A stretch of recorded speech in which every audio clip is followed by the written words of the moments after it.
ब्रज 84 कोश यात्रा 10 अप्रैल से होने जा रही है। 10 अप्रैल से 7 दिन इस यात्रा में 84 कोश की परिक्रमा लगवाई जाएगी आप सभी भक्तों को।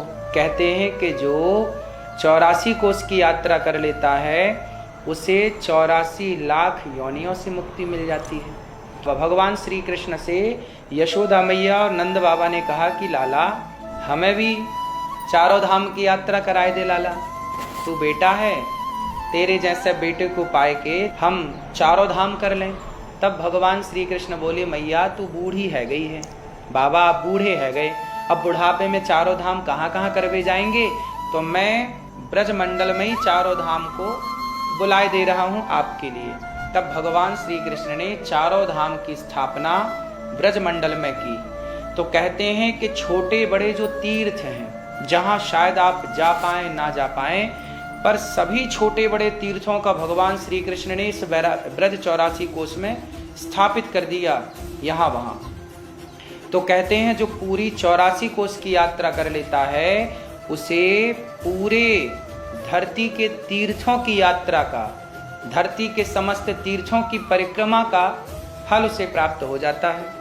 इसलिए 84 कोश की यात्रा जो 10 अप्रैल से होने जा रही है, आप भी जुड़ें। जब आप यहाँ आएंगे तो आपको यहाँ रहने की, खाने की और 7 दिन प्रेम से गाड़ियों के द्वारा, एसी गाड़ियों के द्वारा आपको परिक्रमा लगवाई जाएगी। और ये दास अनिरुद्ध मैं स्वयं चल चल के आपको बताऊंगा कि इस तीर्थ पर, इस जगह पर भगवान की ये लीला हुई। तो ये दास अनिरुद्ध के साथ आप चलना चाहें 84 कोश की यात्रा में तो आप चलें, और जो नंबर दिए जा रहे हैं इन नंबरों पर संपर्क कर लें जिनको भी 84 कोश की यात्रा में सम्मिलित होना है। आप अपनी माँ को यात्रा करा सकते हैं, आप अपने पिता को यात्रा करा सकते हैं, माँ बाप दोनों को। आप भी आएँ।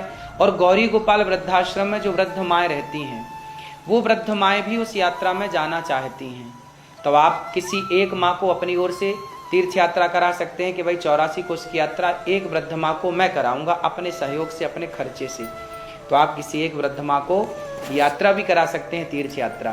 बाकी ये दास तो अपनी माँ को कराएगा ही, पर 290 माएँ हैं, किसी एक दो माँ की सेवा आप कर लेंगे तो आपको तीर्थ यात्रा करने का पुण्य भी मिलेगा और तीर्थ यात्रा कराने का भी पुण्य मिलेगा। कहते हैं ना खाने से ज़्यादा खिलाने का पुण्य है, उसी तरह तीर्थ यात्रा करने से ज़्यादा कराने का पुण्य है। तो आप किसी एक वृद्ध माँ को जो गौरी गोपाल आश्रम में रहती हैं, एक वृद्ध माँ को आप अपने साथ तीर्थ यात्रा पर ले चल सकते हैं। मतलब 84 कोश की यात्रा ही संपूर्ण तीर्थ यात्रा है। तो आप 84 कोश की यात्रा यदि चाहते हैं करना तो आप नंबरों पर संपर्क कर सकते हैं। राधे राधे, जय श्रीमन नारायण।